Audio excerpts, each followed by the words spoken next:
नमस्कार। आज मैं बात करना चाहूँगा पेरेंट्स से। 1 मिनट का वीडियो होगा, ध्यान से देखिएगा।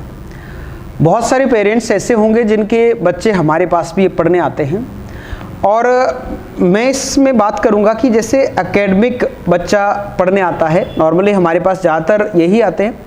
10th 12th तो बोर्ड का एग्ज़ाम है, उसको सेपरेट कर लीजिए, क्योंकि उसमें तो बच्चों पे प्रेशर रहता है कि बोर्ड पे अच्छे नंबर लाने हैं या हमें केवल बोर्ड का पढ़ना है, सिलेबस वाइड रहता है। तो मैं उन बच्चों को तो मैं अलग छोड़ रहा हूँ, उनके लिए भी हम लोग काफ़ी एक्स्ट्रा चीज़ें करते हैं।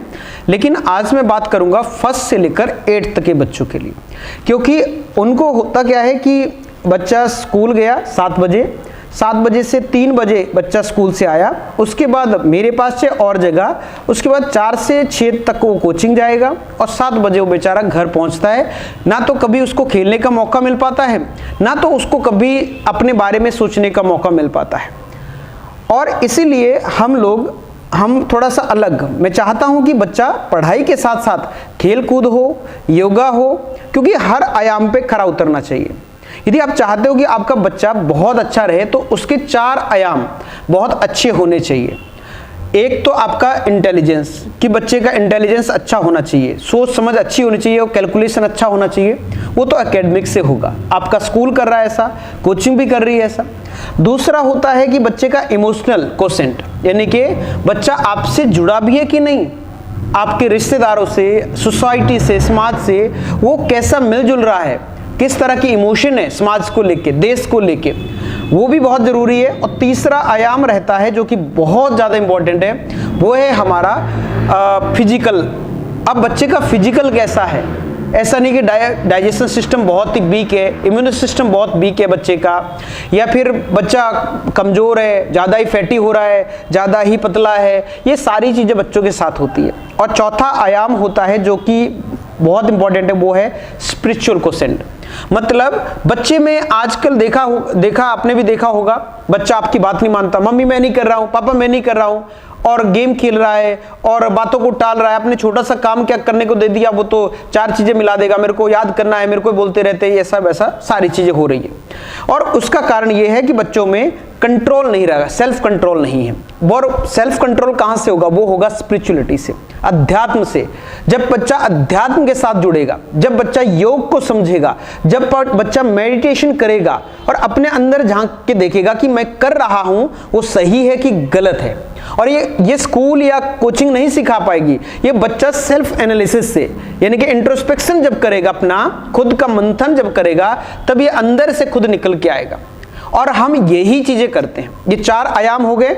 और मेरा पर्सनली मैं बता रहा हूं, मेरा सबसे ज्यादा फोकस रहता है बच्चों का हेल्थ को लेके। बच्चा खुश रहना चाहिए, बच्चा हेल्दी रहना चाहिए, उसके बाद ही तो पढ़ पाएगा वो। अब बच्चा हेल्दी नहीं है, उसको 36 तरह की बीमारियां हैं, बहुत सारी दिक्कतें हैं, कहां से वो पढ़ने में अच्छा हो जाएगा। दूसरी चीजें, उसमें छोटी छोटी बातों को लेकर चिड़चिड़ाहट होती है, गुस्सा होता है, कारण उसका है सेल्फ कंट्रोल। तो हम संडे को अलग से इसके लिए योगा क्लासेस नाम से रखते हैं, 2 घंटे का 7 से 9। मैं पूरा साल जो भी बच्चे पढ़े होंगे आप उनसे पूछ सकते हो, या जो पेरेंट्स अभी बच्चे भेज रहे हैं हमारे पास, उनके बच्चे आते हैं, उनसे पूछ सकते हैं। 7 से 9 योगा क्लास रहती है, 10 भी हो जाती है, 3 घंटे की हो जाती है। कई बार हम बाहर से किसी गेस्ट को बुला लेते हैं, ज़्यादातर तो हम ही ले रहे हैं। मैं पिछले 10 सालों से योगा क्लास ले रहा हूँ, जिसमें बच्चों को एक तो प्राणायाम, दूसरा एक्सरसाइज जिससे बच्चे में फ्लेक्सिबिलिटी आती है, स्ट्रांगनेस आती है, बच्चा स्ट्रांग होता है, और तीसरा हम लोग मेडिटेशन बच्चों पे ज़्यादा करवाते हैं।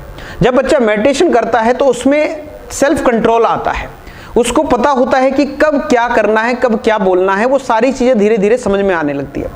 1 साल के बाद बच्चे में हम अंतर देख पाते हैं। हाँ, बच्चे में ऐसा नहीं कि 1 हफ्ते मेडिटेशन किया अब अगले हफ्ते उसमें बदलाव आएगा, ये तो पॉसिबल नहीं होता है। बच्चे में अंतर दिखता है 1 से 2 सालों में।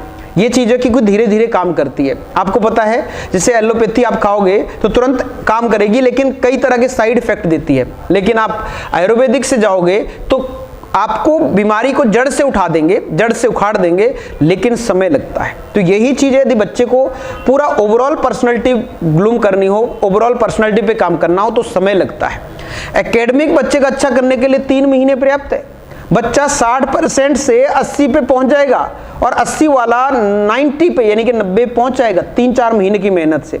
लेकिन यदि हम बाकी आयाम देखें तो वो कमजोर हो जाएंगे। तो मैं पेरेंट्स से भी, जो भी हमारे पास भेज रहे हो या नहीं भेज रहे हो, मैं जो भी वीडियो देख रहा है, मैं कहूंगा कि आप लोग अपने बच्चों पे जो बाकी आयाम हैं उन पे खुद भी काम करें। और जहां भी बच्चा कोचिंग जाता है, स्कूल जाता है, उनसे भी कहिए कि इनसे फिजिकल एक्टिविटी भी करवाएं।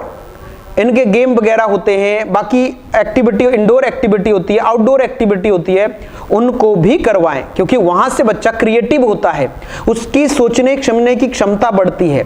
अब हम बच्चे को देखिए एक्सरसाइज तो करवाते हैं, मेडिटेशन करवाते हैं, डांसिंग क्लासेस रहती है, डांस करवाते हैं बच्चों के साथ, उसके बाद सिंगिंग प्रैक्टिस करवाते हैं और साथ में इंडोर आउटडोर एक्टिविटी करवाते हैं। कई बार गेम भी करवाते हैं आउटडोर, कई बार इंडोर गेम करवाते हैं, जैसे चेस खेलना हो गया, कैरम बोर्ड हो गया, या बाकी जो एक्टिविटी होती है उसको करवाते हैं। तो बहुत अच्छा लगता है, बच्चों को भी बहुत क्रिएटिव हो गए बच्चे। मैं पर्सनली अंतर देख रहा हूं बच्चों में, जो बच्चे आज से 1 साल पहले आए थे और आज में रात दिन का फर्क है। हाँ, हो सकता है एकेडमिक वैसे ही हो, थोड़ा बहुत अंतर आया हो, लेकिन बाकी आयाम उनके बहुत बेहतर हुए, ये पेरेंट्स भी जानता है।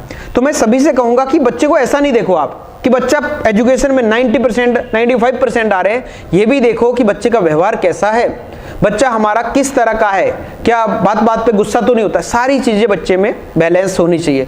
तो इन्हीं के साथ में अपनी इन शब्दों को विराम करूंगा और मैं मानूंगा कि आप इसके बारे में सोचोगे।